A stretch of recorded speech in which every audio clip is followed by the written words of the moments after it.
Kehebatan Prabowo bikin OPM ketar-ketir, Menhan bisa kerahkan Kopassus. Operasi Mapenduma jadi bukti. Mengapa Panglima Tentara Pembebasan Nasional Papua Barat OPM Egyanus Kogoya menyentil Prabowo Subianto dalam misi penyelamatan 13 sandera di tahun 1996? Sebab misi mustahil ini pernah menjadi sorotan internasional medan terjal di pegunungan Jawarijaya tanpa air dan alat komunikasi memadai membuat sulit bagi TNI. Bahkan perwira SAS Inggris menilai hanya James Bond yang bisa.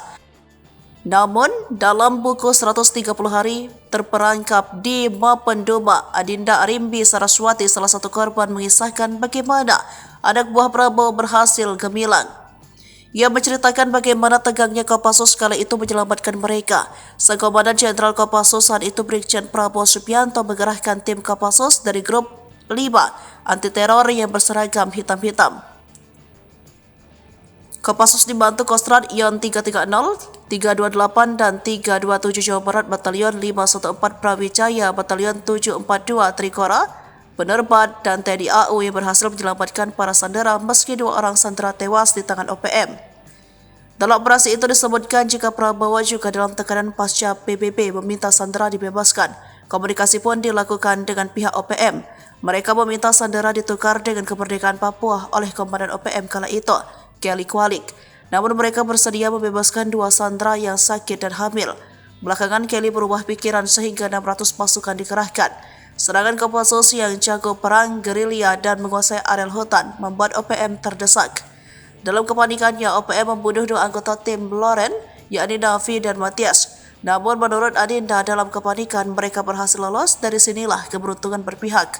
Mereka ditemukan pasukan Linut 330 Kostrad yang dipimpin Agus Rahim.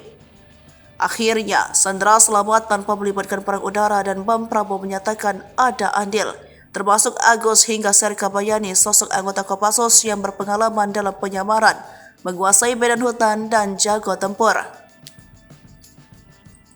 Atas petunjuk Serka Bayani yang puluhan tahun di Papua, Prabowo memutuskan menyerap 6 titik sesuai hasil kajian tim intelijen. Operasi Mapenduma itu pun berhasil. Meski dari 26 sandera, 3 orang meninggal dunia dibunuh penyandera, sedangkan sisanya lepas termasuk seluruh peneliti asing. Prabowo mengaku dengan keterbatasan alat canggih kala itu pihaknya mengandalkan perhitungan dan naluri kuat sebagai anggota pasukan khusus. Tim kala itu, lanjut, Prabowo memiliki semangat tinggi, bahkan disebut nekat juga, faktor keberuntungan dan karunia Tuhan. Waktu itu ada perwira SAS Inggris yang menilai kita tidak mungkin berhasil. James Bond yang bisa berhasil. Mereka katakan itu, ujar Menhan yang kini terpilih menjadi pemenang Pilpres 2024 itu.